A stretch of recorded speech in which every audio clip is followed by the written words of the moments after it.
Vostra.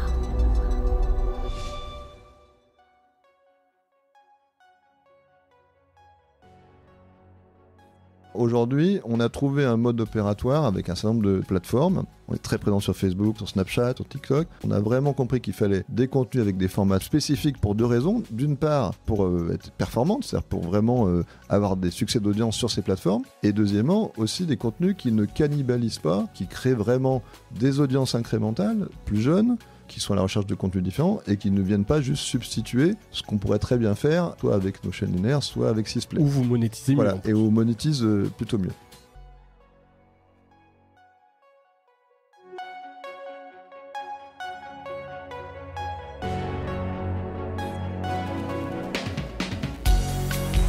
Bienvenue dans Mediarama, le podcast du futur des médias. Je suis François Desfossés et chaque semaine, je rencontre des entrepreneurs, des têtes penseuses et des experts de la galaxie média. Ce podcast est proposé par Cosa Vostra, agence de conseil tech et créative.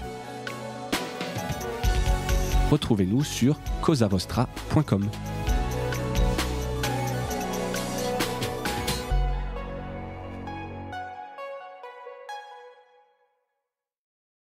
Bonjour à toutes et à tous et bienvenue dans ce nouvel épisode de Mediarama. Cette semaine, je reçois Valérie Gerfaud. Valérie, bonjour. Bonjour François.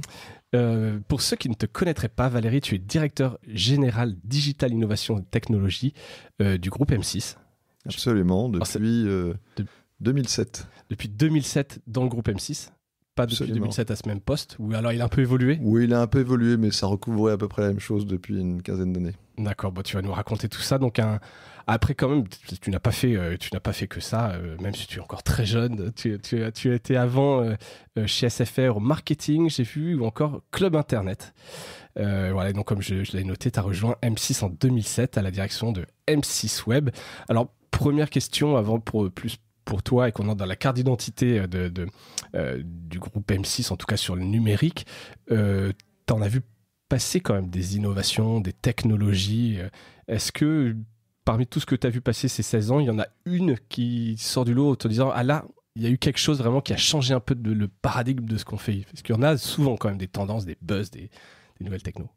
Absolument, alors il y en a eu beaucoup, mais moi j'en retiens une qui est récente, qui est quand même l'explosion en cours des Connected TV, donc des CTV ou des Smart TV, mais ça dépend comment on veut les appeler, qui est vraiment en train de bouleverser l'environnement de consommation des contenus audiovisuels en général et des contenus de télévision en particulier. Et ça, je dirais que c'est une révolution, alors qui est pas nouvelle. C'est ce que j'allais dire. Parce que les Smart TV, il y en a depuis quelques années. 10 ans. Mais là, on voit quand même que ce type de device pour consommer les médias audiovisuels, la télé en particulier, commence vraiment à prendre des parts dans les populations les plus jeunes et puis plus globalement dans le grand public en très forte croissance. Et donc ça pose en filigrane de tout ça une question qu'on abordera peut-être plus tard, qui est comment cet écosystème audiovisuel évolue entre ces Connected TV, les décodeurs des distributeurs et puis la consommation sur mobile et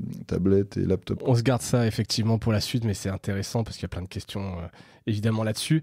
Carte d'identité de M6 sur le numérique, alors j'ai noté le numérique chez M6 c'est Sisplay, pour être un peu clair dans un peu tous les assets du groupe M6 sur le numérique. Il est très varié chez Sisplay parce qu'en fait on a à la fois bien sûr tout ce qui est lié à nos antennes télé, donc c'est Sisplay qui est effectivement un peu la marque emblématique, Amiral, qui existe maintenant depuis 2008, donc on a tendance à oublier, mais c'est le streaming chez M6, c'est un truc qui existe déjà depuis 15 ans, quoi. Ouais. Et puis il y a également beaucoup de développement sur l'audio digital. Donc, puisque depuis quelques années, le groupe a racheté les chaînes de radio RTL, les antennes de radio RTL, Fun Radio, RTL2. Et donc, on a énormément développé depuis 3 ans tout ce qui a trait à l'audio digital, avec des applis qui ont beaucoup de succès, des podcasts qui se consomment par dizaines de millions. Alors après, on pourra en revenir aussi, mais on parle de podcasts qui sont soit des podcasts natifs, mais aussi des podcasts de replay. Mais on a également des activités de pure player, de médias pure player, avec Passeport Santé, Cuisine AZ, turbo.fr qui est un peu intermédiaire. Donc on a gardé une palette très globale d'activités digitales au sein du groupe, et c'est ça aussi qui fait la richesse de notre connaissance en termes de... Parce que toutes ces activités se nourrissent les unes les autres, c'est-à-dire que on n'est pas mauvais, je pense, sur le streaming, mais on nourrit aussi, à partir du streaming, d'autres activités, comme ce qu'on fait sur l'audio digital ou ce qu'on fait sur les portails verticaux de Lille, parce qu'en l'occurrence, M6 Digital Services est à Lille. Est basé à Lille. Et ça représente combien, si on veut un peu avoir des dimensions de visiteurs, d'audience sur le numérique? Alors, ça représente des très grands chiffres. Je vais citer quelques chiffres, par exemple sur Sisplay, parce que sinon ça pourrait être long, mais sur Sisplay, aujourd'hui, c'est 1 million à peu près de personnes qui tous les jours consomment le service. La consommation moyenne, c'est 1 heure à peu près. Donc, c'est des très gros usages. En radio, c'est des chiffres aussi très importants, puisqu'il y a aussi beaucoup d'écoute du live. Voilà. Bien sûr. Et sur Cuisine AZ et Passeport Santé, c'est également des sites très puissants dans leur thématique.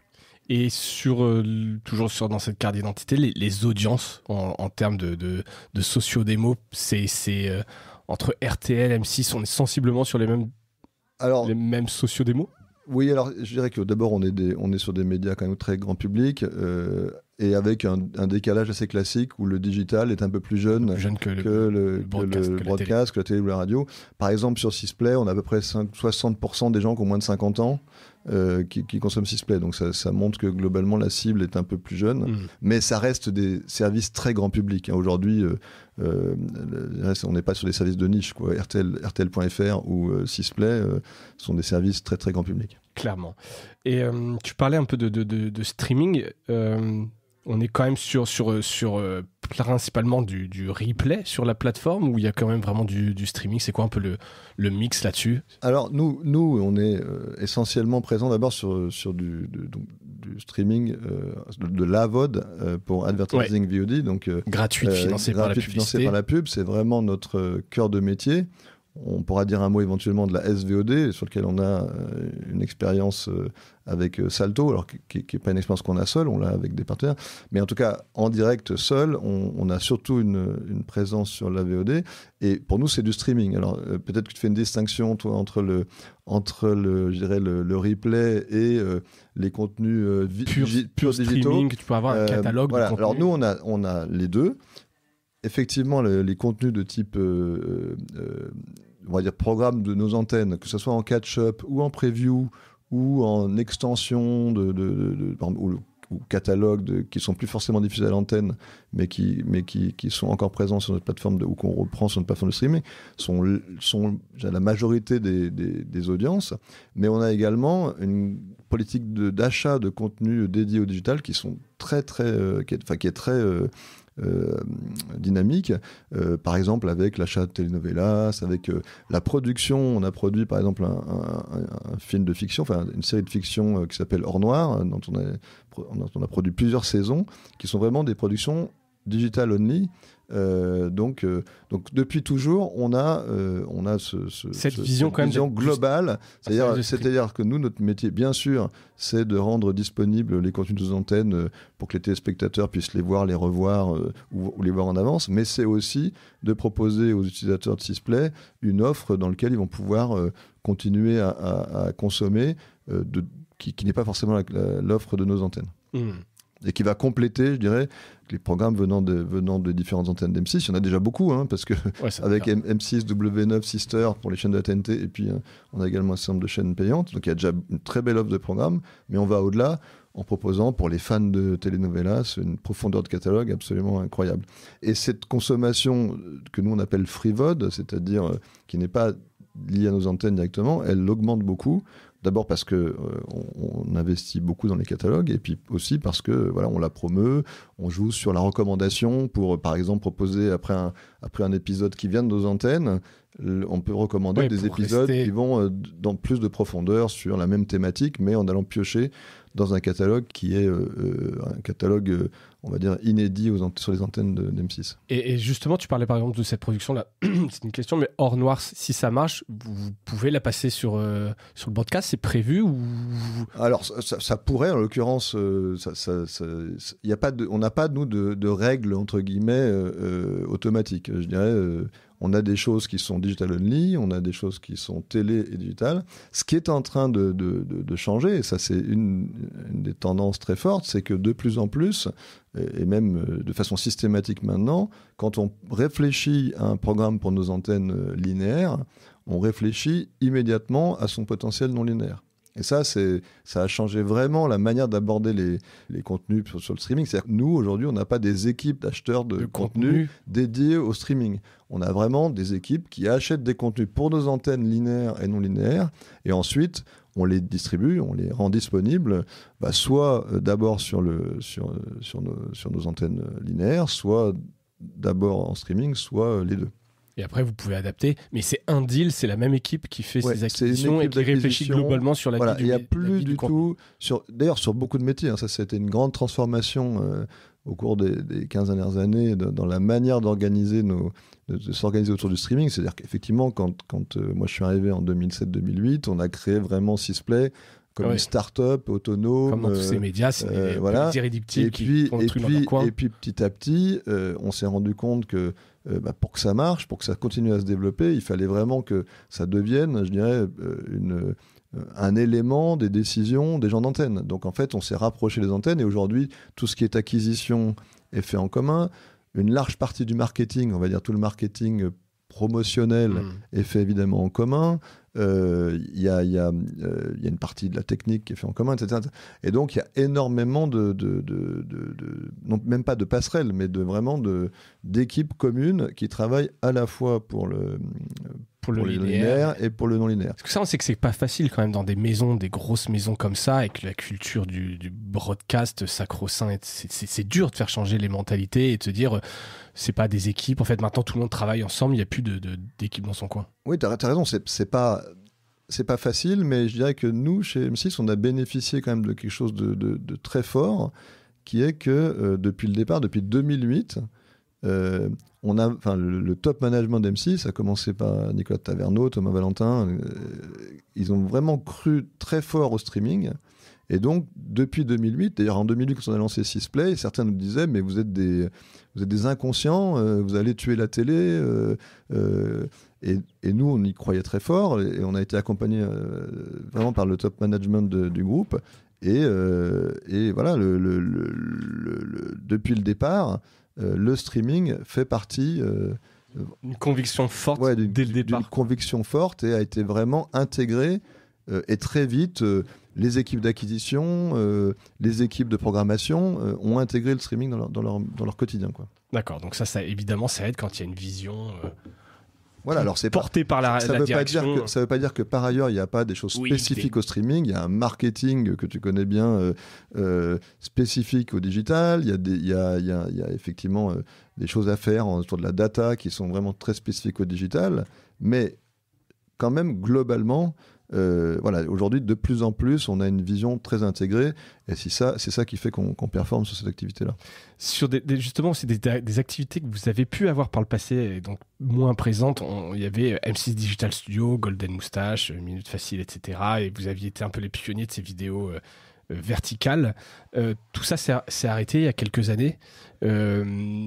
Alors pourquoi et comment vous avez évolué quelque part sur ces réseaux YouTube, Insta, TikTok Alors on a une relation avec les réseaux sociaux qui est toujours, on va dire, qui n'est pas simple, quoi. D'abord parce que danser avec un éléphant, ça peut être toujours un peu dangereux, on peut se faire écraser un peu les pieds. C'est joli ça, danser avec un éléphant. J'ai pas trouvé de meilleure métaphore, mais c'est ce qu'on essaie de faire honnêtement depuis des années. Oui, parce que vous avez avec pas le choix quelque part YouTube, aussi. avec Facebook et maintenant avec les nouvelles plateformes, TikTok, etc. Je dois dire qu'on a pas mal évolué là-dessus en termes de stratégie. On est passé par des moments où vraiment on voulait pas travailler avec eux, parce que quand même ce sont nos concurrents sur un de nos métiers de base qui est de commercialiser la pub. On va dire les choses, on est passé par des phases plus tactiques. plus opportunistes, ponctuels. Et là, je dirais qu'on a trouvé des phases de test.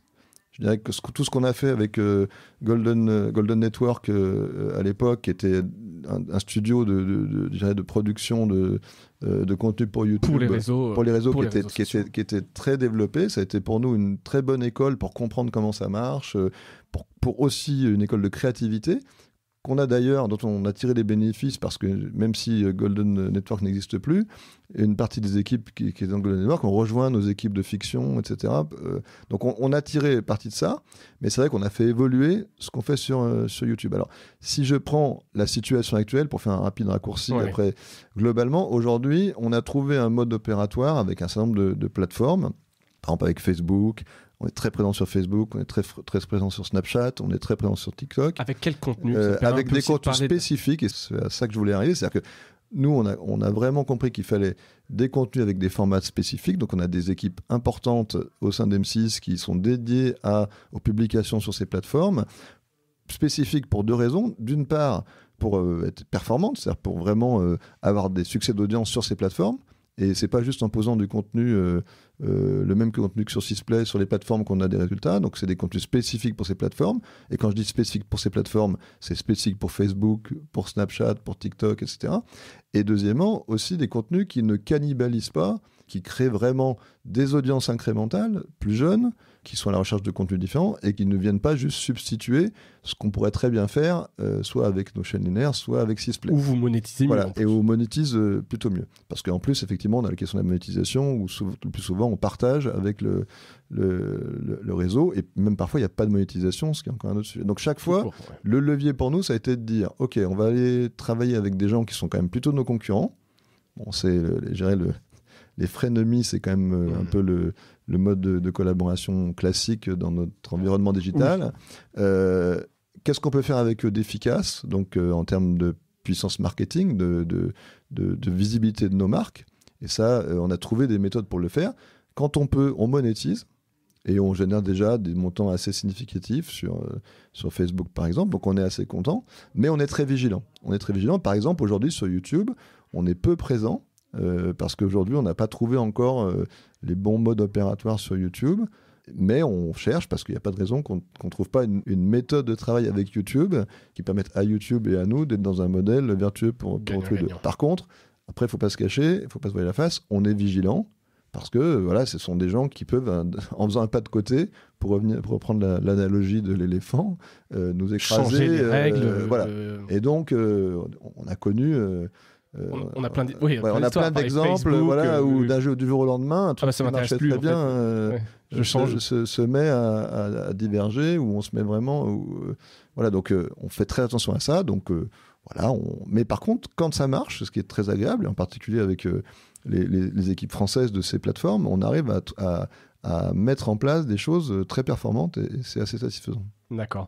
Et quand je disais quel type de contenu, donc il y a le format, effectivement... Et c'est plutôt sur quelle matière aujourd'hui? Donc il y a plus, c'est Golden Network, etc. Est-ce que c'est un compte Alors là, c'est soit lié à nos émissions qui sont sur les antennes. Donc là, on prend des extraits, on fait des montages, on fait des formats pour les faire vivre sur les réseaux. On fait l'année dernière, si ma mémoire est bonne, je crois qu'on a fait pratiquement 25 000 publications.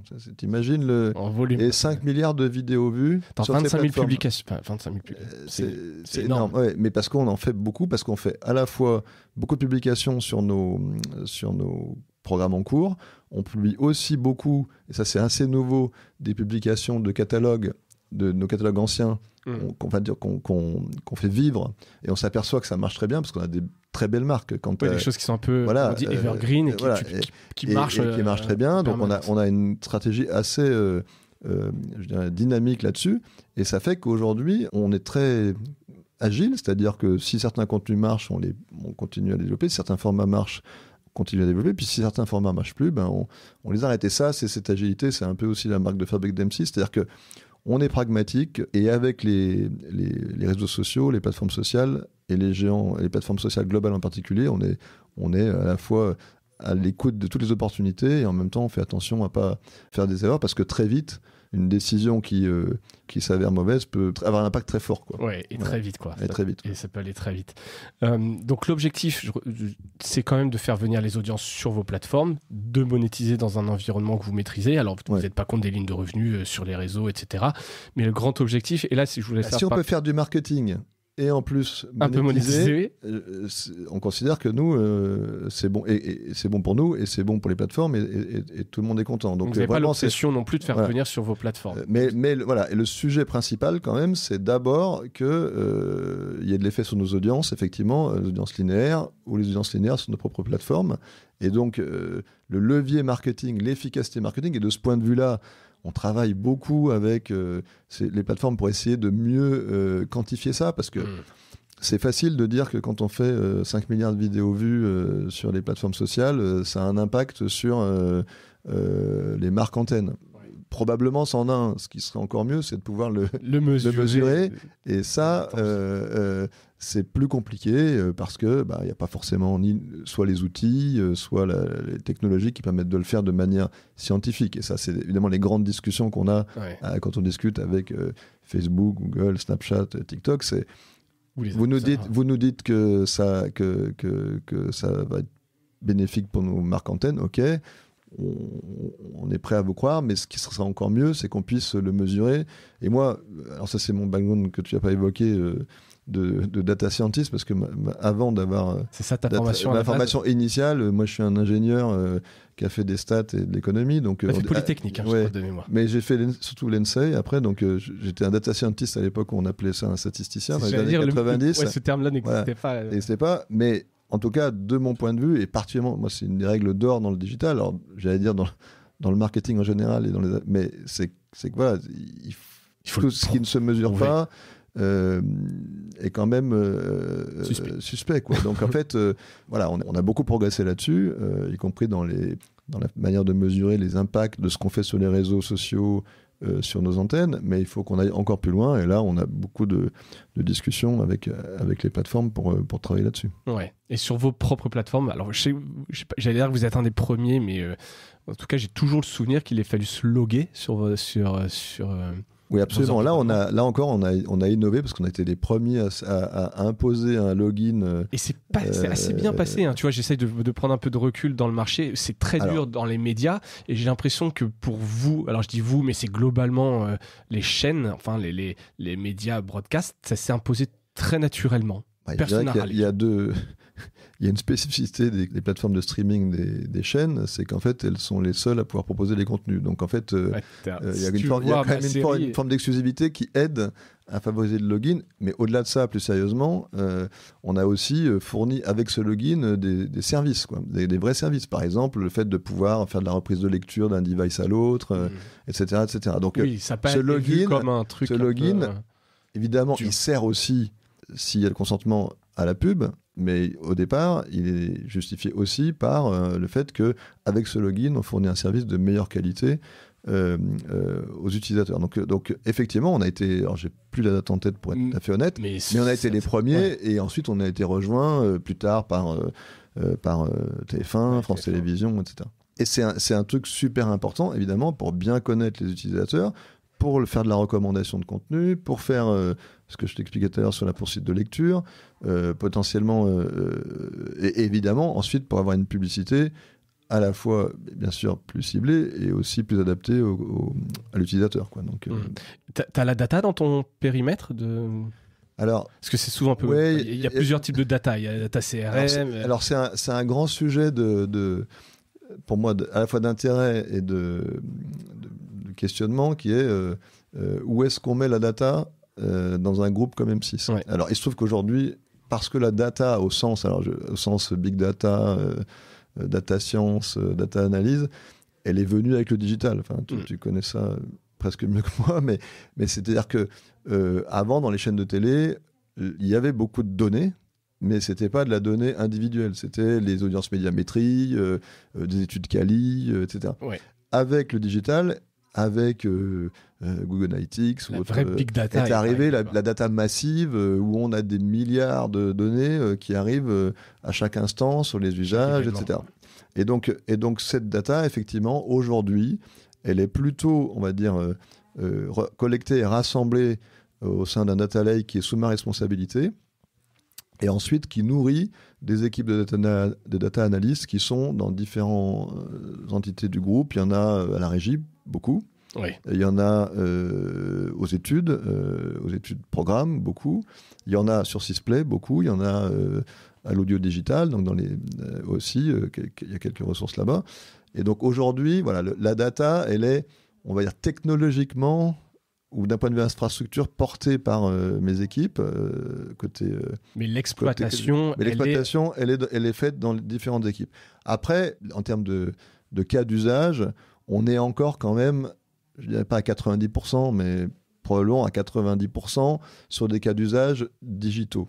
Et c'est là l'enjeu pour moi majeur, c'est d'arriver à basculer vers des cas d'usage qui soient aussi pertinents pour le linéaire, pour l'éditorial linéaire, pour la publicité linéaire. Pour être sur quoi? Sur un niveau d'appétence pour tel type de programme, voilà. Dans telle segmentation Oui, ou mieux utiliser les données du digital pour aider des décisions sur le linéaire, etc. Aujourd'hui, je dirais, on utilise des données digitales pour prendre des décisions sur le digital.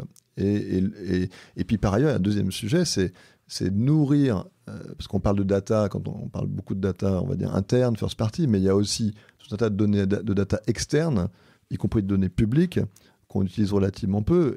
Et nous, on a fait quelques expérimentations, mais on voit très bien que si on arrive à intelligemment utiliser des données, par exemple de bases de données de cinéma, de bases de données de météo, ouais. On arrive à faire des outils, par exemple, d'aide à la décision qui sont assez smart. Ça. Et pour l'instant, c'est pas tellement le problème n'est pas tellement la quantité de data scientists ou de data engineers ou de data analysts, c'est plutôt, on va dire, d'arriver à faire bouger la culture globale et entreprise en se disant, maintenant que j'ai ces capacités technologiques, maintenant que j'ai ces data disponibles, c'est quoi les cas d'usage auxquels je peux penser?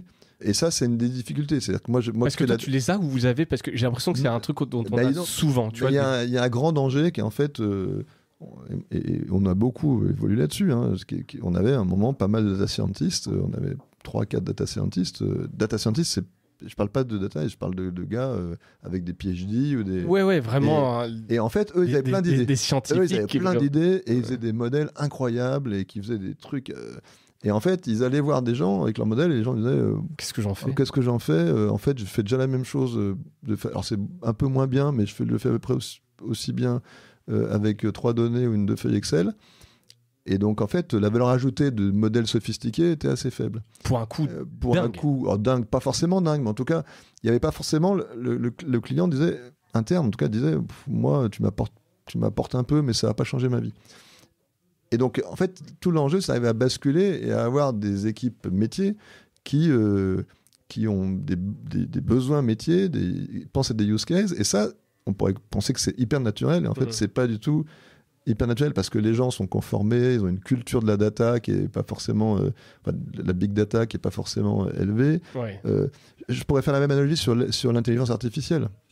Il y a aujourd'hui plein d'outils d'intelligence artificielle et je parle pas de ChatGPT ou autre, mais je parle aussi, on pourrait en parler aussi, mais je parle par exemple d'outils d'analyse de vidéos, etc.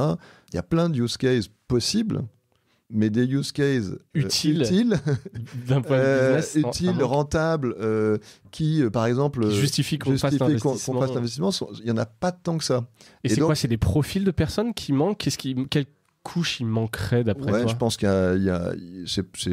c'est aussi un travail de pédagogie, c'est-à-dire que nous on n'a pas forcément assez de temps pour faire la pédagogie interne, c'est aussi un travail de veille. Et donc là, ça c'est mon rôle en tant que, on va dire, responsable sur l'innovation, d'essayer de porter ça. Donc j'allais dire, en même temps que je parle du challenge, c'est un challenge d'abord pour moi et mes équipes, d'arriver à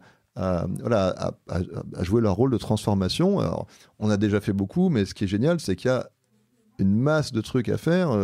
Et on parlait à l'instant, on mentionnait ChatGPT, ou même Midjourney. Moi, j'ai découvert par hasard, par exemple, que certains graphistes dans mes équipes utilisaient Midjourney. Mais ça, je trouve ça génial, parce que ça veut dire que le truc, il a été embarqué déjà par les opérationnels, on va dire, sans qu'on ait besoin de faire Oui, la de pédagogie, faire de faire un truc top-down. Ouais. Et là, c'est sûr que ça a marché parce que voilà, les gens se sont appropriés l'outil. D'ailleurs, pour lui faire exactement ce qui est intelligent de faire avec Midjourney, c'est-à-dire un espèce de pré-projet sur la base d'un prompt un peu malin, Ouais. et puis qui finalise, eux, en rajoutant les 5% qui vont faire la différence et la valeur ajoutée du job, la vraie valeur ajoutée du job de graphiste, quoi. Ouais. Donc je trouve ça génial. Ça, c'est assez cool, hein, effectivement. Je reviens une seconde sur la data. M6, c'est un groupe gratuit. Alors, tu l'as parlé de Salto, peut-être on en parlera tout à l'heure. Cette pub, elle sert quand même, la data, elle sert quand même aussi principalement à la régie aujourd'hui. C'est elle qui l'exploite le plus pour les annonceurs. Qu'est-ce que vous faites globalement de la... Alors, la data, elle est bien sûr exploitée pour l'éditorial, la recommandation, etc. Et elle est effectivement utilisée beaucoup par la régie. Alors à la fois sur le digital, hein, beaucoup sur Sysplay. C'est une des raisons pour lesquelles on arrive à maintenir des CPM élevés sur une plateforme comme Sysplay ou sur le digital. C'est entre autres l'accès à la data. La data de qualité, un peu, voilà, premium. Vous arrivez à défendre. Alors, et je dirais c'est un ensemble, c'est-à-dire que la data, pour moi, elle nourrit un positionnement. Alors si on fait un petit focus sur Sysplay, elle nourrit un positionnement premium qui était le positionnement depuis 2007. C'est-à-dire depuis 2007, je me souviens, point presse de lancement de Sysplay. Sysplay, ça sera un écrin pour la publicité. Et nous, on se positionne dès 2007 sur des CPM, enfin 2008, pardon, sur des CPM élevés. Et la réalité, c'est que CPM, on peut baisser. Depuis 15 ans, tu le sens. Ils ont très peu baissé parce qu'on a toujours réussi à maintenir d'abord la qualité de l'écran.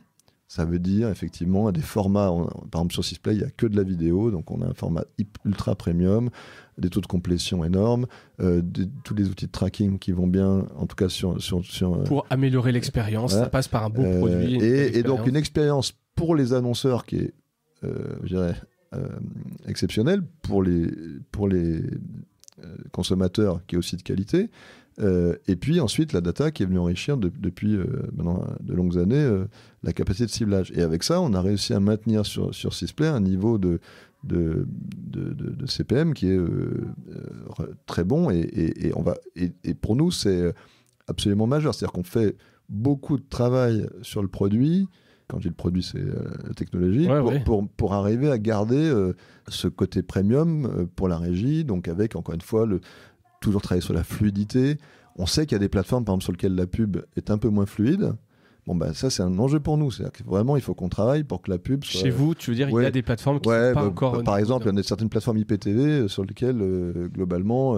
ça, c'est un problème de techno fourni par les FAI. C'est pas que les FAI. C'est un travail à faire en commun avec eux. Avec vos équipes. Évidemment, on dépend des FAI pour ça. Mais quand on veut faire des trucs bien avec les FAI... D'un point de vue techno, on y arrive. Regarde la publicité télé adressée, la TV segmentée. Aujourd'hui, c'est un truc technologiquement très compliqué et ça marche hyper bien.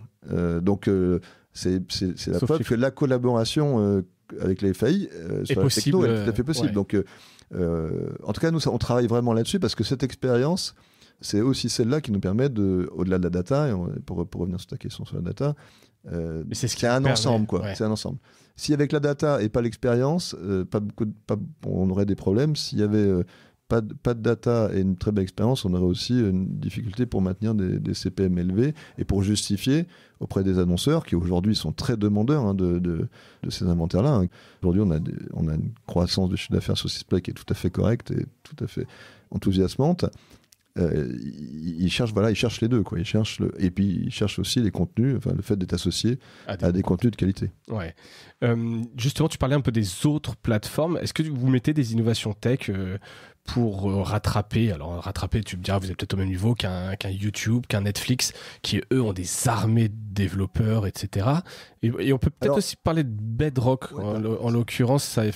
Parce que je sais raison, pas si oui. Je pense que d'abord il y a peut-être pas beaucoup de gens qui savent que aujourd'hui. Alors j'en avais parlé un petit peu parce que j'avais eu Daniel Attias de Salto et donc c'est Bedrock qui est la techno qui avait été retenue pour propulser, j'allais dire, je sais pas comment. En tout cas, pour être la techno de Salto et qui est une filiale d'M6. Oui, peu de gens le savent, mais aujourd'hui, c'est une filiale de M6 et de RTL Group, donc, mais qui est vraiment une filiale autonome dans laquelle aujourd'hui on a à peu près 400 personnes sur des profils.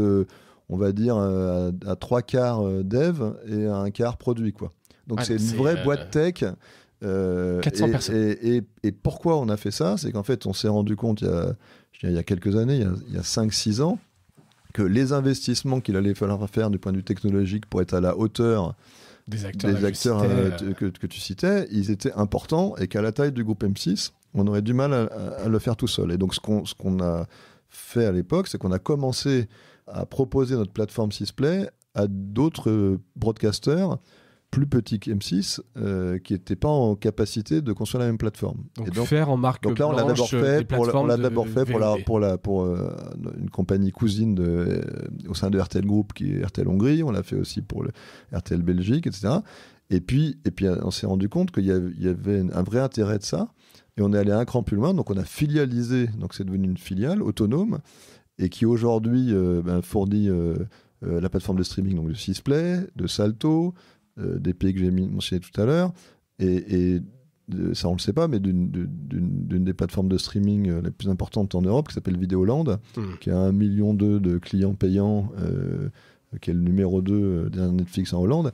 Et effectivement, Bedrock, son positionnement, c'est de fournir des plateformes de streaming à la hauteur, d'un point de vue fonctionnel, des plateformes des référentes du marché, Netflix, Disney, etc. Et la seule manière d'y arriver, c'est vraiment de mutualiser. C'est-à-dire que nous, on a toujours considéré que s'il fallait qu'on... Et d'autant plus que Netflix, c'est une plateforme de SVOD, alors c'est devenu une plateforme hybride. Pour l'instant, on va dire ce qu'ils font sur la pub. C'est pas tout à fait ce que nous, on fait aujourd'hui chez Sisplay sur la pub. On fait des choses beaucoup plus compliquées. Et donc, avoir une plateforme qui est à la fois très bonne en SVOD, très bonne en AVOD, et aussi, donc, du coup, très bonne en hybridité, c'est très compliqué. Et ça, c'est ce que fait Bedrock. Et donc, c'est une filiale dont on est très fier, qui nous permet aussi, en plus, d'avoir un vrai centre d'expertise technologique. Donc, ça nous permet d'attirer des techs, quoi. Des choses. 300 techs, ça doit développer. Voilà. Et donc là, si tu vas à Lyon, il y en a dans un immeuble de Lyon, à peu près 300 personnes, et qui sont honnêtement, qui sont parmi les référents des tech streaming en Europe aujourd'hui, quoi. Donc, c'est une très belle expérience, très importante pour nous et qu'on va continuer à développer. Ne serait-ce que, typiquement, un exemple, on vient de lancer Sisplay Max, il y a quelques mois, on a lancé une option payante de confort sur Sisplay qui permet pas de pub, du téléchargement, disponibilité sur les téléconnectés dont on parlait au début de ce podcast, et sur les box OTT comme Apple TV. Ça, on l'a fait en quelques mois. En 3 mois à peu près. Comment on a réussi à le faire ? En fait, parce que il se trouve que Bedrock avait déjà déployé sur ces devices-là en Hollande, donc Vidéoland, etc. Et donc ça lui a pris relativement peu de temps. Caricature, dupliqué et customisé. C'est quand même un peu de travail, mais ça a été beaucoup plus rapide que si on l'avait fait de notre côté tout seul, quoi. Et là, on vient de lancer au cours du dernier mois les télé LG et Apple TV. Et là, après ça, c'est disponible pour tous les clients. Aujourd'hui, en moins de 9 mois, on couvre avec Sisplay, on est présent sur 85% des téléconnectés et des box OTT, quoi. Donc c'est un niveau de bascule qui est honnêtement très difficile à obtenir si tu le fais tout seul, quoi. Et j'imagine qu'un acteur français ne pourrait pas utiliser Bedrock en dehors de vous. La question il y avait Salto. Alors, il y a Salto dans lequel vous étiez actionnaire. Non. Alors, en tout cas, pour moi, comme ça, je dirais, il n'y a pas d'objection à ça. Aujourd'hui, on considère que... C'est pas stratégique pour vous d'avoir le produit... C'est stratégique d'avoir un produit up-to-date, mais nous, on ne considère pas que la différence... elle va se faire dans la durée sur une feature, une fonctionnalité supplémentaire les uns par rapport aux autres. Et donc si demain TF1 ou France Télévisions venaient nous voir en nous demandant si on veut mettre à disposition Bedrock, je pense qu'ils seraient tout à fait les bienvenus. D'accord. De toute façon, là, Bedrock, maintenant tu l'as dit, c'est filialisé. Ils peuvent vendre partout dans le monde. Oui. Ils ont des sales et ils cherchent. Aujourd'hui, les plateformes qu'on opère sont essentiellement des plateformes du groupe RTL Group, mais on a eu des contacts et on a des contacts très avancés avec des broadcasters qui ne sont pas du tout dans le périmètre RTL Group. Ouais, qui ne veulent pas se lancer dans le développement d'un tel produit, ce qui peut être un peu compliqué. Très clair. Je voulais voir les synergies peut-être qu'il peut y avoir justement peut-être sur la tech avec RTL. Pour moi, c'était quand même assez distinct. Alors, il y a quand tu dis RTL, il y a deux RTL. Il y a les radios de RTL en France et puis il y a le groupe RTL. Alors là, c'était plus pour les radios. Voilà. Donc, vis-à-vis des radios, effectivement, et moi, les radios ont rejoint le groupe il y a quelques années. Au début, pour être sincère, et toi, tu me disais quels enseignements... qu'est-ce que tu as appris au cours Typiquement, j'ai appris qu'il ne faut pas simplifier et que quand on dit une radio c'est comme une télé, c'est pas tout à fait en tout cas sur le digital et sur les usages, c'est pas tout à fait aussi simple. Et donc c'est pas juste après avoir à un moment donné, après s'être dit tiens on va mettre juste les radios en vidéo sur Sisplay et ça sera très bien on s'est aperçu quand même que c'était pas satisfaisant ni pour les utilisateurs ni pour les radios. Et donc, on a vraiment retravaillé sur une approche verticale avec... et on a fait un énorme boulot avec les équipes de l'audio digital au cours des 3 dernières années, et puis les équipes des radios en général, pour remettre à plat toutes les applications. Donc, on a des applications complètement nouvelles pour les 3 radios. On a revu le site et on a vraiment retravaillé une expérience audio first, avec vraiment en ayant pour priorité la consommation de radio en linéaire, donc en simulcast, et aussi en non linéaire, donc tout ce qui est réécoute des programmes, et aussi podcast natif. Et puis on a aussi lancé des web radios, etc. Donc on a une offre audio digitale qui est très verticale, avec relativement peu, même pratiquement pas de synergie technologique, parce que c'est quand même assez différent. La distribution n'est pas du tout la même. Typiquement sur Sisplay, un des enjeux de distribution, c'est un peu l'OTT et aussi beaucoup l'IPTV, alors que sur la radio, c'est quasiment exclusivement OTT, etc. Donc c'est assez différent. Voilà. Après, on regarde ce qui se fait ailleurs, parce qu'il y a certains pays où, de nouveau, on voit émerger des applications. Par exemple, en Allemagne, on voit émerger des applications. Alors, le terme multipurpose application, donc ça veut dire une application à tout faire. L'application à tout faire. Ma culture produit m'amène à questionner ça, parce que je trouve que c'est compliqué de tout faire dans une app de tout faire bien. Mais comme d'autres tentent l'expérience, évidemment, c'est quelque chose qu'on va regarder. On va regarder. Ouais. Et j'avais vu, alors rien à voir, mais c'était sur RTL en Allemagne qui proposait des fonctionnalités SharePlay. Je sais pas si tu l'as vu passer ce truc-là. RTL en Allemagne, alors c'était la plateforme de streaming de RTL Play, c'est ça, c'est le nom de la plateforme. C'est RTL Plus. Ouais. J'ai peut-être mal noté. En tout cas, RTL Plus en Allemagne, effectivement, c'est à cette plateforme que je faisais référence tout à l'heure en disant qu'on regardait avec attention, a annoncé qu'ils allaient faire une application All Media in One App, dans lequel on retrouvera à la fois les contenus vidéo des antennes et l'offre de SVOD et les podcasts et la musique avec un deal avec Deezer et les web radios, etc. Et donc nous on regarde ça avec attention pour voir comment ça fonctionne. Est-ce que les utilisateurs sont contents? Est-ce que le business est-ce que c'est efficace de point de vue business, etc. Mais je dirais qu'en tout cas pour l'instant on est plutôt en observation. D'accord. Et parce qu'il y a aussi l'info dedans. Enfin, j'y pense, mais il y a de l'info chez RTL, il y a de l'info chez M6. Ça, c'est et on pourrait aussi se dire comment est-ce que l'info dans une application où tu mets tout, est-ce qu'il y a aussi une place pour l'info, par exemple, avec de l'écrit, avec de la vidéo, avec de l'audio? L'info, c'est un sujet très important pour le groupe M6. Il y a je ne vais pas dire de bêtises, mais je pense qu'il y a autour de 300 journalistes au total chez M6 et RTL au total, si on cumule les deux rédacs. Donc c'est des grosses équipes. Et effectivement, aujourd'hui, on a une approche qui est encore relativement séparée d'un point de vue, on va dire, en tout cas du point de vue utilisateur. C'est-à-dire qu'aujourd'hui, l'utilisateur, il retrouve de l'info soit sur RTL.fr, et c'est de l'info liée à la radio, soit à la radio linéaire, et à la télé, il retrouve les JT, et il n'y a pas de site d'info M6 Info. Oui, comme il y a eu TF1 Info, en revanche, donc parce qu'on n'a pas de chaîne d'info en continu en particulier, mais il y a une présence assez forte sur les réseaux sociaux de l'info télé. Voilà, ça c'est pour les clients. Maintenant, ce que voit le client final, c'est pas forcément la représentation de comment c'est organisé. Il y a déjà beaucoup de passerelles entre les rédacs, et je pense que ça va être un sujet dans les mois et les années à venir, de voir comment on renforce ces passerelles, et peut-être de voir comment ça se traduit d'un point de vue produit, service, de voir s'il y a des choses plus intégrées à faire sur le digital entre l'info RTL et l'info M6. Mais pour l'instant, on pourrait imaginer de l'info texte sur Sisplay. Alors, je sais pas. Alors après, il y a aussi toutes les questions d'annonceurs. J'ai appris à ne jamais dire jamais. Mais aujourd'hui, je dirais que quand même, Sisplay, c'est une expérience vidéo d'abord. Donc, non, mais par contre, RTL.fr, c'est un site dans lequel l'info est texte et audio.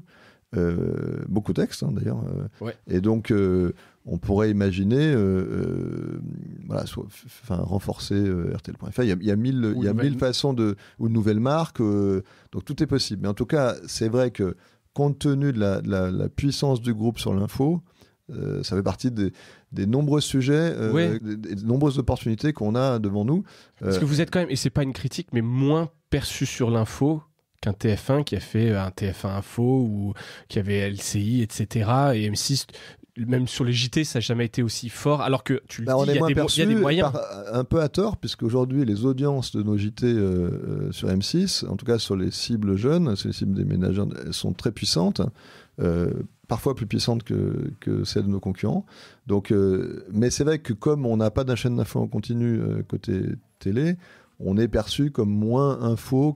C'est un truc sur lequel il n'y a pas de fatalité. Et encore une fois, dans la longue liste des opportunités qu'on a devant nous, celle de encore mieux faire travailler nos rédacs ensemble et peut-être même transformer ça en un produit et un service pour les consommateurs nouveaux, ça c'est une des opportunités. Un des nombreux chantiers ouais. que vous aurez. Absolument, oui. En termes d'environnement et d'impact carbone des publicités, alors c'est pas la question greenwash, mais c'est forcément des questions que vous vous posez. Et comment ça a impacté votre travail? Qu'est-ce que vous faites dessus? Si tu peux un peu nous raconter. Alors c'est un sujet qui est très important pour moi. Alors à la fois au sein du groupe M6, mais aussi parce que tu sais que je fais partie du conseil d'administration du GEST. Et je dirais que c'est un des thèmes moi, que je porte au sein du conseil d'administration, qui est ce thème du RSE et de comment on aide les éditeurs à s'embarquer et à prendre en compte, on va dire ça, qui est à la fois une contrainte, mais probablement une opportunité. Moi, mon premier sujet, c'est pas un dégagement... c'est le premier impact RSE qu'on peut avoir, c'est d'abord de nos contenus. Et donc, c'est-à-dire que par exemple aujourd'hui, M6 fait chaque année une semaine green dans laquelle ses antennes diffusent et radio, télé, digital diffuse des contenus green, des contenus... D'accord, donc c'est via vos contenus, moi, vous pouvez avoir un énorme impact. Le premier rôle d'un média, s'il veut avoir un impact RSE, c'est dans ses contenus. Et donc là, on est très actif. Donc je te parle de la semaine green qui aura lieu du 5... qui a lieu du 5 février au 12 février cette année. Là, pendant une semaine, on va vraiment, on va dire, utiliser toutes nos marques les plus emblématiques et puis des programmes spécifiques pour porter vraiment un certain nombre de messages. Et ça, c'est super fondamental. J'en parle parce que typiquement, c'était une initiative qu'on a essayé de porter au niveau du GEST, pas forcément avec un immense succès, qui était de dire qu'est-ce qu'on peut faire pour aider les journalistes à mieux parler des enjeux RSE. Et on avait... T'as dû voir la fresque du climat. Voilà. Et donc, voir tout ça. En tout cas... Voilà, nous on est, moi je serais toujours promoteur au niveau du GEST et au niveau du groupe M6 de qu'est-ce qu'on peut faire déjà pour améliorer nos contenus, aider nos contenus à être plus impactants sur le RSE. Et puis après, il y a aussi ce qu'on peut faire sur nos outils technologiques. Alors par exemple, sur Sisplay, il y a je dirais maintenant 1 an et demi, on a lancé une option Green, qui permet si on l'active, de réduire la qualité de la vidéo, d'empêcher l'autoplay sur les vignettes, etc. Donc ça c'est typiquement ce qu'on peut faire. Et puis après il y a tout un tas de choses qu'on fait aussi dans l'éco-conception. Toutes nos équipes Bedrock aujourd'hui elles sont formées. Et puis je dirais la bonne nouvelle c'est que souvent l'éco-conception rime aussi avec l'économie. Et donc aujourd'hui typiquement en particulier quand on est dans le cloud, je dirais on a intérêt à l'éco-conception, c'est aussi optimiser la ressource, éviter d'avoir des serveurs qui sont actifs pour rien. Exactement, c'est pas que le design, un design plus léger avec moins de photos. Donc on essaie de travailler, alors je dirais, on est au début, on essaie de travailler un peu sur tous les aspects, ça c'est pour la partie on va dire conception des produits, etc. Et tu me posais la question sur la pub. Alors sur la pub, on a déjà mis je dirais, à disposition de tous nos annonceurs une calculette carbone qui leur permet de calculer, on peut calculer pour eux le bilan de leur campagne, etc. Avec des leviers d'optimisation ou juste qu'ils sachent? Non, c'est plutôt, à ce stade, c'est plutôt qu'ils sachent. Et qu'ils le prennent en compte après, dans leur bilan. On va évidemment avancer. Mais je dirais que au total, M6, je dirais comme la plupart des groupes médias, est en train de s'engager quand même assez agressivement. C'est-à-dire qu'aujourd'hui, on a un niveau on a fait la fresque du climat au sein du groupe et je pense qu'à la fin de l'année là on aura 100% des gens qui ont fait la fresque du climat. On a aussi la fresque du numérique qui est une variante pour le numérique. Enfin voilà, on travaille beaucoup là-dessus sur la sensibilisation. Puis après on a pas mal d'actions aussi qu'on va essayer de mettre en œuvre. Moi, j'ai des équipes techniques sous ma responsabilité, donc les gens qui font tourner les studios, qui ont vraiment du hardware aussi, des caméras. Là, on travaille aussi sur comment on éteint les serveurs qu'on n'est pas obligé de laisser allumer tout le temps. Comment éventuellement on remplace moins vite certains équipements qu'on remplaçait un peu de façon mécanique parce que l'amortissement était terminé, il fallait réinvestir. Donc tous ces sujets-là qui sont des sujets presque culturels, on est en train de les travailler de façon on va dire très déterminée, de manière à la fois avoir un impact RSE et puis en tout cas environnemental, parce que le RSE, ça c'est un autre sujet, c'est évidemment pas que l'environnemental, et là-dessus il y a aussi beaucoup de travail qui est fait au sein du groupe pour travailler sur l'aspect social, l'équilibre homme-femme, etc. J'imagine. Par simple curiosité, l'option désactiver ou l'encodage pour que ce soit moins énergivore, tu as des stats d'usage? Ça fait partie des choses un peu sympas, mais est-ce qu'il y a une prise de conscience? Donc là, pour le coup, c'est plus le consommateur, c'est pas vous. J'ai pas de stats sous la main, mais j'allais dire, ce qu'on sait, c'est qu'il faut la promouvoir plus. Ouais. C'est qu'en fait... si on la promeut pas, quand on la promeut, elle est utilisée, et puis si on la promeut pas, elle est peu utilisée. Donc il y a un travail à faire aussi marketing. En interne sur est-ce que au-delà du travail technologique. Parmi tout ce qu'on veut mettre en avant en marketing, que ce soit un peu en haut de la liste. Très clair. Je voulais juste parler sur un peu de M6, Bertelsmann et la fréquence TNT, si tu veux bien. Donc, parce qu'en fait, il y a quand même eu un peu la petite saga TF1, M6 était l'année dernière donc la fusion qui a échoué, rapprochement tenté avec Berlusconi, il y a eu des offres de rachat et aujourd'hui donc ça c'est Bertelsmann a dit que c'était fini, donc aujourd'hui vous êtes... Il y a eu 3 étapes. Il y a une première étape où Bertelsmann est vendeur parce que Bertelsmann considère que il faut être un géant local pour résister à ça. On parle de 2020 par là. Et donc à ce moment-là, cette étape-là se termine par un projet qui est le rapprochement de M6 et TF1, qui est un projet très original, très vraiment en rupture, quoi. Ouais. Mais potentiellement très puissant. Et qui malheureusement est empêché par la décision de l'autorité de la concurrence. Non pas la décision parce qu'on n'est pas allé jusqu'à la décision, mais en tout cas les conclusions probables. Et donc à ce moment-là, les deux partenaires, Bertelsmann et Bouygues, décident de mettre fin à ce projet. Bon, c'est regrettable. On est Moi, je trouvais ça bien. On était assez, on va dire, enthousiasmés. Évidemment, moi pour le digital, mais globalement au sein du groupe M6 par ce projet-là, qui nous paraissait un game changer, comme on dit. Est-ce que ça résolvait tous les problèmes auxquels... mais en tout cas, il y avait énormément d'opportunités. Ouais. Il y avait énormément de choses à faire. Bref, et ça pouvait quand même permettre d'affronter de manière positive les enjeux qu'on avait affrontés dans les années à venir en tant que groupe média. Un petit changement d'échelle. Pas possible. À ce moment-là, donc, Bertelsmann s'est posé la question de vendre et avait une fenêtre de tir relativement courte à cause de l'échéance de mai 23. Il y a eu quelques candidats, dont effectivement quelques attelages, Berlusconi, Niel, Maxime Saadé, pas Maxime Saadé, pardon. Saadé de la Provence, Saadé, mais c'est pas Maxime. Rodolphe. Rodolphe Saadé. Pardon. Et à ce moment-là, finalement, Bertelsmann a décidé de ne pas vendre, considérant qu'il y avait... Que les offres n'étaient pas à la hauteur. Oui, ou non, je pense que c'est surtout considérant que capitalistiquement, d'un point de vue patrimonial pour Bertelsmann, il y avait mieux à faire en continuant à développer M6. Et je dirais, voilà, on est dans cette situation-là aujourd'hui, c'est-à-dire que M6 est indépendant, avec un actionnaire fort qui est RTL Group, Bertelsmann. Qui représente à peu près la moitié. Oui, à peu près.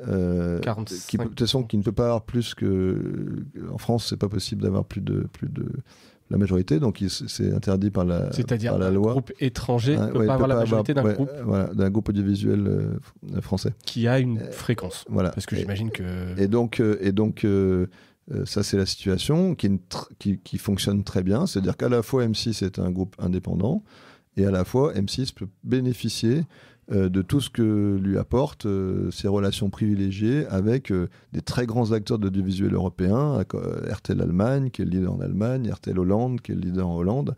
Et donc avec eux, on peut échanger beaucoup, et ça c'est super intéressant, sur les métiers de télévision, les métiers de radio, les métiers de digital. Et donc, on est à la fois... on va pas être un peu déçu que la fusion avec TF1 n'ait pas pu se faire, mais en même temps, on saisit à fond ces opportunités. Donc, on travaille beaucoup plus maintenant avec ses cousins, entre guillemets, pour accélérer les décisions, faire les bons choix technologiques, faire les bons choix marketing digital, etc. etc. Et c'est hyper passionnant de travailler avec des collègues européens. Oui, j'imagine. Puis maintenant que cette histoire est derrière, voilà, vous pouvez vous reprojeter. Le dernier point que je voulais voir, c'était quand même sur les fréquences. C'est le sujet dont on a parlé la semaine dernière. C'est le renouvellement des fréquences. Donc, il y a Xavier Niel qui a déposé un dossier. Est-ce que tu sais s'il y a des chances que ça aboutisse? Je sais que vous avez déposé aussi un dossier en remettant plus d'investissement dans les contenus. Puis tu l'as dit, il y a quand même plein de projets. C'est difficile pour moi de commenter parce qu'on est dans un process en cours d'attribution de fréquences. Donc, effectivement, il y a aujourd'hui trois candidats pour 2 fréquences. Voilà. M6, c'est une chaîne qui a 35 ans, qui a fait ses preuves, qui a montré qu'elle était capable d'être la chaîne préférée des Français. Voilà. Et donc, il y a des nouveaux concurrents qui se présentent. J'allais dire, l'Arcom prendra ses décisions en regardant les dossiers qui lui seront proposés, quoi. Et effectivement, il y a le process, il avance. Les euros auront lieu le 15 février. Et donc, à ce moment-là, l'Arcom aura tous les éléments pour se prononcer. Et c'est peut-être très, très naïf ce que je vais dire, mais vous perdriez ces fréquences. Forcément, c'est un énorme impact sur de l'emploi. Versus un projet à se créer, l'Arcom prend forcément ça en compte. Moi je raisonne, je ne suis pas directement sur le dossier, donc je ne raisonne pas dans l'hypothèse où la fréquence ne serait pas attribuée. Mais en tout état de cause, pour un groupe comme M6, avoir une fréquence TNT, c'est absolument impératif. Pour plein de raisons, mais entre autres parce que la TNT, si on reste sur des sujets un peu techniques ou technologiques, c'est le seul moyen d'avoir un contact direct avec les téléspectateurs sans être dépendant d'un tiers. Il y a d'autres moyens de fournir la télévision, les box, mais à ce moment-là, on est dépendant des opérateurs. Les téléconnectés. Les téléconnectés, mais à ce moment-là, on peut avoir une forme de dépendance, en tout cas pour la visibilité, vis-à-vis des constructeurs de télévision. Donc la TNT, elle est très importante pour ça, parce que c'est le lien direct entre... Et j'allais dire, nous, on aime beaucoup la TNT pour ça.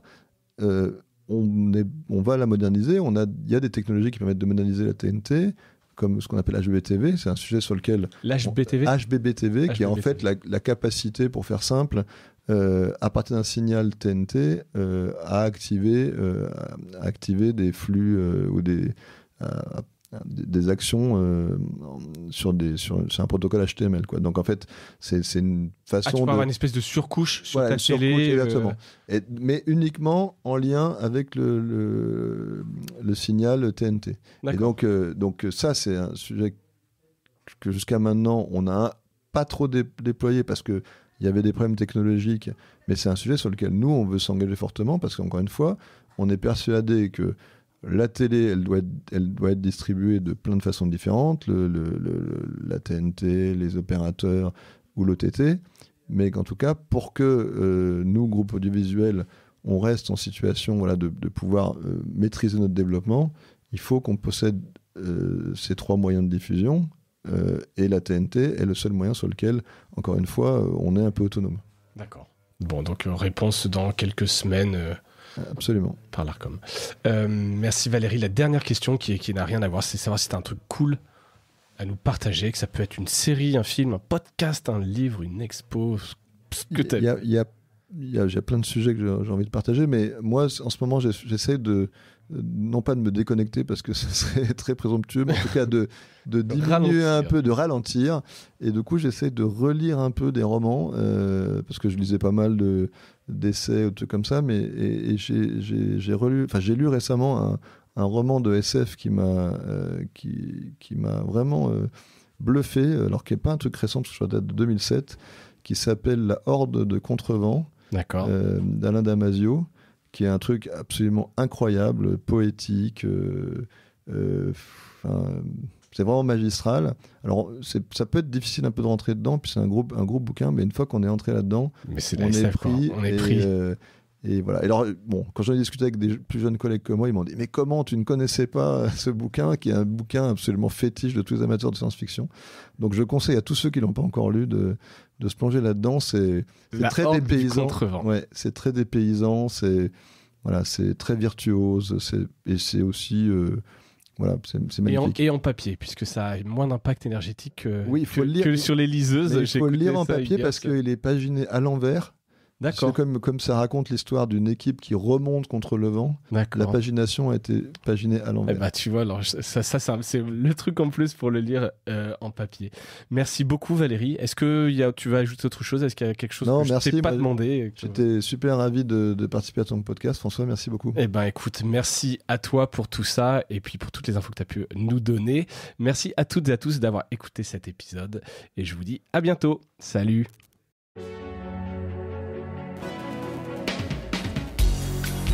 Voilà, Mediarama s'achève. Si cet épisode vous a plu, n'hésitez pas à le liker et le partager.